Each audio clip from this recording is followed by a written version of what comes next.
Assalamualaikum warahmatullahi wabarakatuh. Waalaikumsalam warahmatullahi wabarakatuh. Kami dari kelompok 10, mata kuliah Strategi Pembelajaran Kejuruan, anggota kelompok beranggotakan Davo Valentino, Daka Heldian, Adinda Putri, Wayan Ayu Putri Suryani, dan Coki Fresli Habiahaan. Next slide, Daka.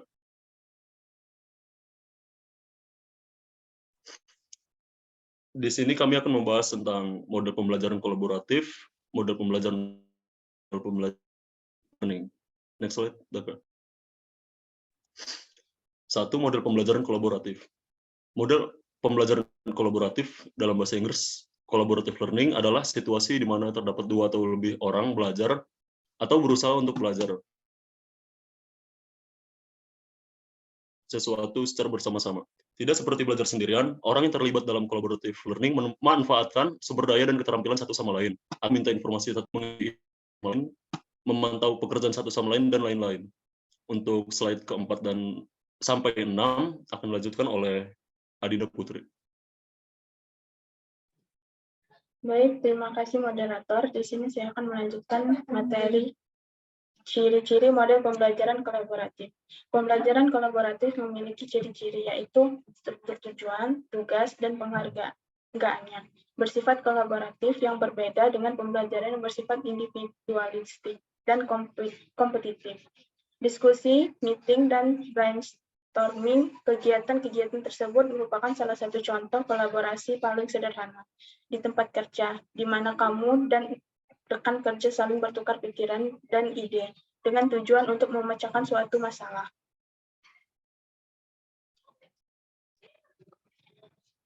Yang selanjutnya itu kelebihan dan kekurangan model pembelajaran kolaboratif. Yang pertama itu kelebihannya, pembelajaran kooperatif adalah dapat meningkatkan kemampuan prestasi siswa dan pemahaman mengenai suatu pembelajaran serta dapat meningkatkan keterampilan sosial siswa. Sedangkan kelemahannya membutuhkan waktu yang cukup lama untuk mencapai target yang diinginkan. Baik, saya kembalikan ke moderator.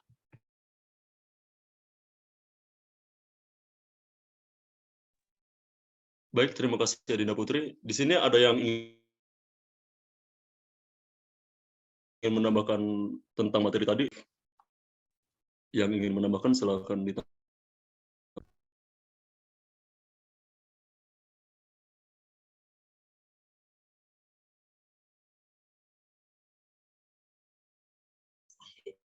Izin menambahkan? Baik, Daka, silakan. Menambahkan ya, untuk sekarang peluang untuk yang kolaboratif sendiri terlihat cukup luas. Infrastruktur dan jaringan teknologi informasi komunikasi di sekolah visi 10 tahun yang lalu. Terima kasih. Baik, Daka, tambahannya sangat bagus. Apakah yang lain ingin menambahkan lagi?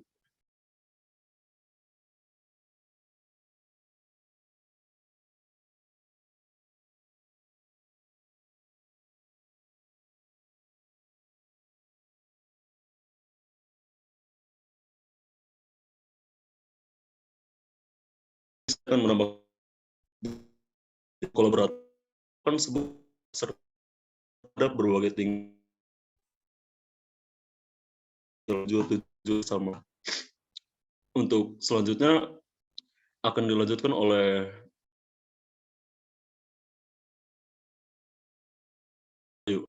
Wayan Ayu, persilakan. Baik, terima kasih Dava. Ini PPT-nya belum di next slide ya?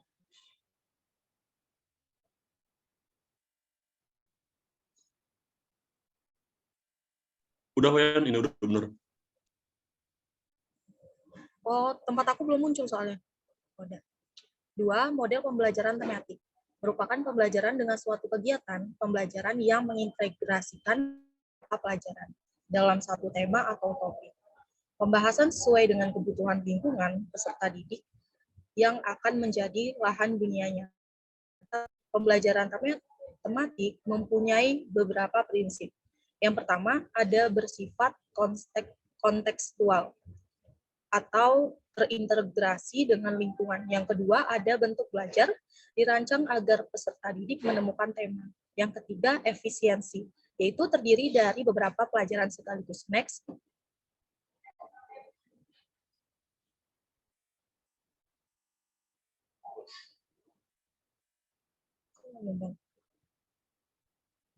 Next.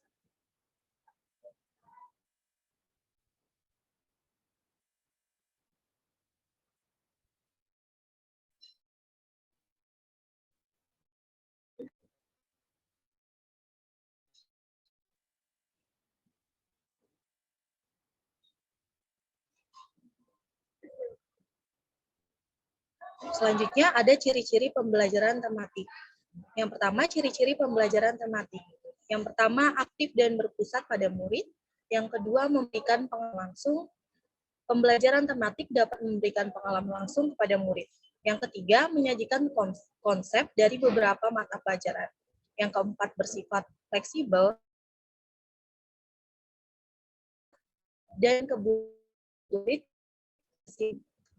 untuk mengoptimalkan potensi yang dimilikinya sesuai minat saja penyampaian. Terima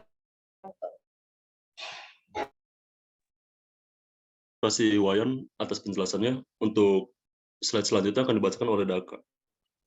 Untuk Daka dipersilakan. Baik, terima kasih moderator. Di sini saya akan membacakan terkait kelebihan dan kekurangan model pembelajaran tematik. Kelebihan dan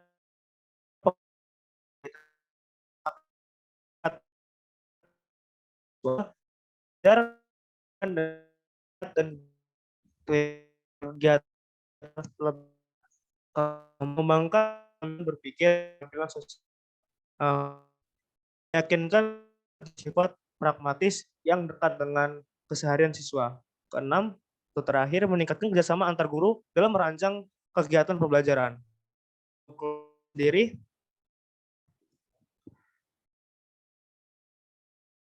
untuk yang pertama, pembelajaran mengharapkan luas, aktivitas tinggi, percaya diri, dan kemampuan handal menggali informasi dan pengetahuan terkait materi. Kemampuan guru yang mumpuni pembelajaran tematik akan sulit diterapkan. Kedua, mengharapkan kemampuan akademik dan kreativitas, sehingga keterampilan siswa dapat untuk ketika pembelajaran ini dilaksanakan. Yang ketiga, pembelajaran tematik memerlukan sarana sumber pembelajaran yang bervariasi. Untuk yang keempat, pembelajaran tematik memerlukan dasar kurikulum yang luas atau fleksibel. Dan terakhir, kelima, pembelajaran tematik membutuhkan cara penilaian menyeluruh atau Baik, di stop dulu Daka. Di sini apakah ada yang ingin menambahkan terkait mode pembelajaran tematik? Izin menambahkan moderator.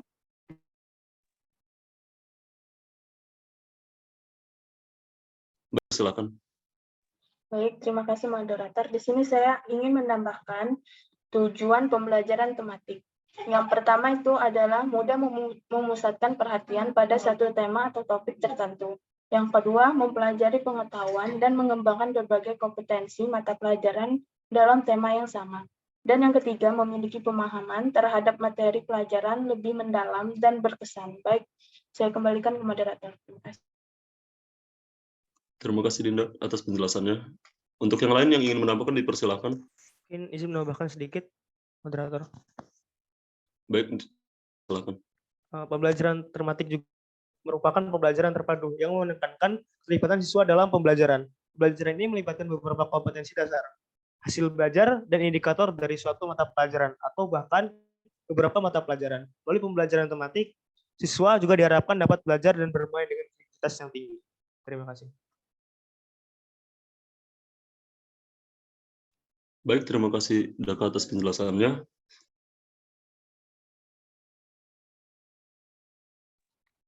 Bahwa modul pembelajaran tematik merupakan modul pembelajaran yang pengembangannya diawali dengan menentukan tema atau topik yang ditetapkan, yang dapat ditentukan dari mata pelajaran hari itu, sebagai sentral atau berdasarkan fungsional. Kemudian, ditentukan sub-sub tema dari bidang studi atau keterampilan lainnya. Di sini apakah ada yang ingin menambahkan lagi, Wayan atau Coki?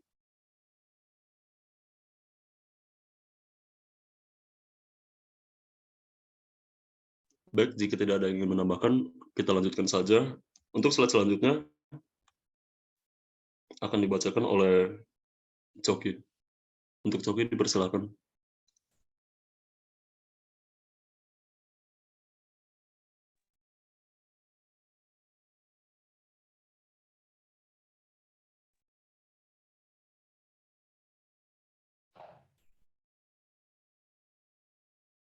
Terima kasih, Dap. Di sini saya melanjutkan materi selanjutnya, itu model pembelajaran inquiry learning.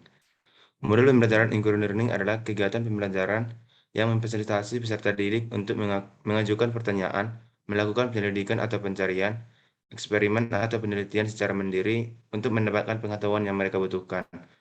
Dalam model ini, peserta didik diarahkan agar dapat mencari tahu sendiri materi yang disajikan dalam pembelajaran dengan cara mengajukan pertanyaan dan investigasi mandiri.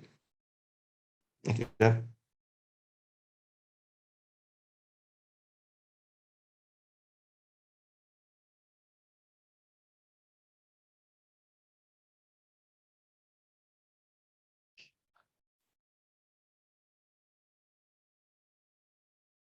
Lanjutnya, ciri-ciri inquiry learning.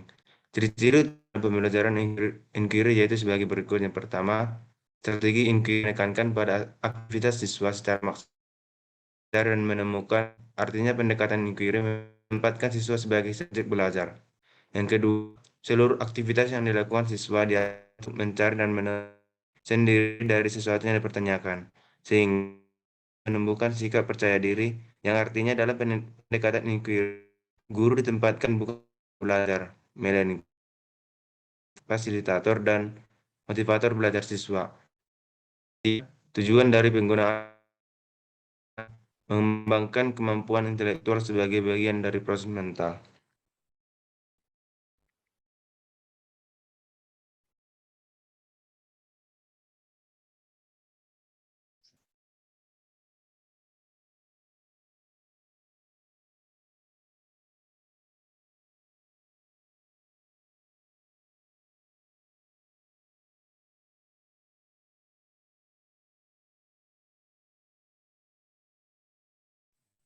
Apakah Coki masih tersambung? Selanjutnya, kelebihan dan kekurangan model pembelajaran inquiry learning. Kelebihan model pembelajaran inquiry yang pertama yaitu dapat membentuk dan mengembangkan self-concept pada diri siswa, sehingga siswa dapat mengerti tentang konsep dasar dan ide-ide pokok dengan lebih baik. Yang kedua, membantu dan menggunakan ingatan dan transfer pada situasi proses belajar yang baru. Yang ketiga, mendorong siswa untuk berpikir dan bekerja keras dan bekerja atas inisiatifnya sendiri, bersikap objektif, jujur dan terbuka. Yang keempat, mendorong siswa untuk berpikir inisiatif dan merumuskan hipotesisnya sendiri.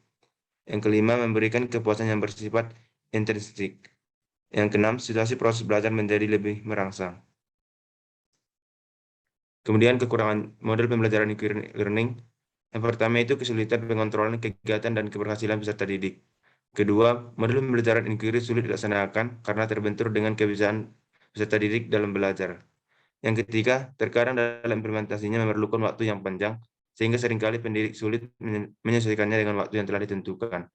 Dan yang terakhir itu, selama kriteria keberhasilan belajar ditentukan oleh kemampuan peserta menguasai materi pembelajaran, maka model pembelajaran ini akan sulit diimplementasikan oleh setiap pendidik.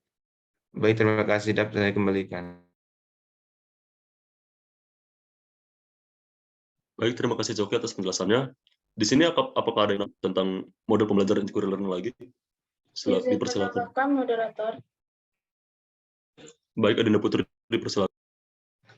Baik, di sini saya akan menambahkan langkah-langkah pembelajaran inquiry.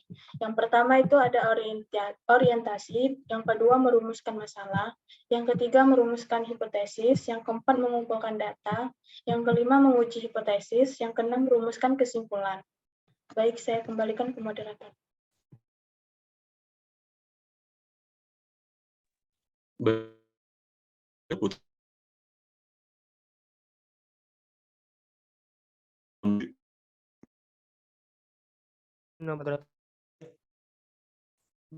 Gimana terapkan Baik, Daka, Antara based learning sendiri, yang pertama eksplorasi. Nah, pada tahap ini siswa melakukan kegiatan eksplorasi untuk menemukan sesuatu yang berdasarkan pada pemahaman awal yang mereka miliki. Untuk selanjutnya, belajar mandiri.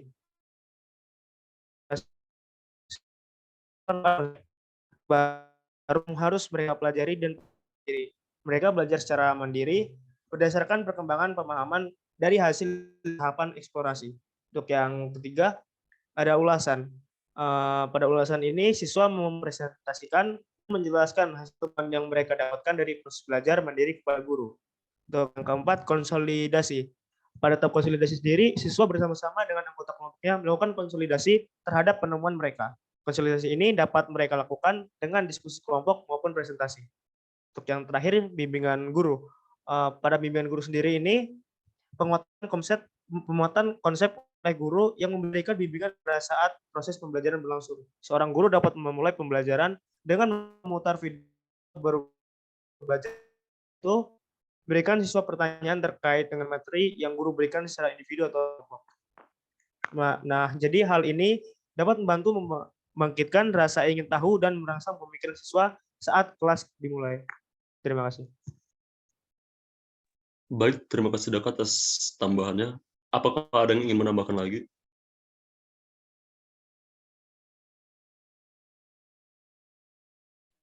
Jika tidak ada, saya akan menambahkan sedikit peran guru dalam penerapan strategi pembelajaran inquiry. Peranan guru dalam pembelajaran inquiry adalah sebagai pembimbing dan fasilitator. Tugas guru adalah memilih masalah yang perlu disampaikan kepada kelas untuk dipecahkan. Namun dimungkinkan juga bahwa masalah yang akan dipecahkan dipilih oleh siswa.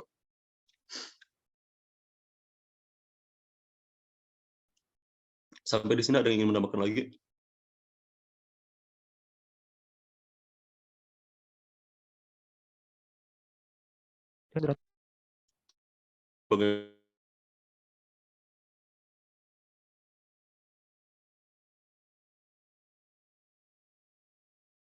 Coki, bagaimana, ada yang ingin ditambahkan?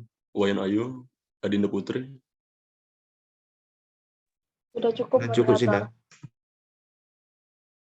Baik, jika sudah cukup semua, kita akhiri saja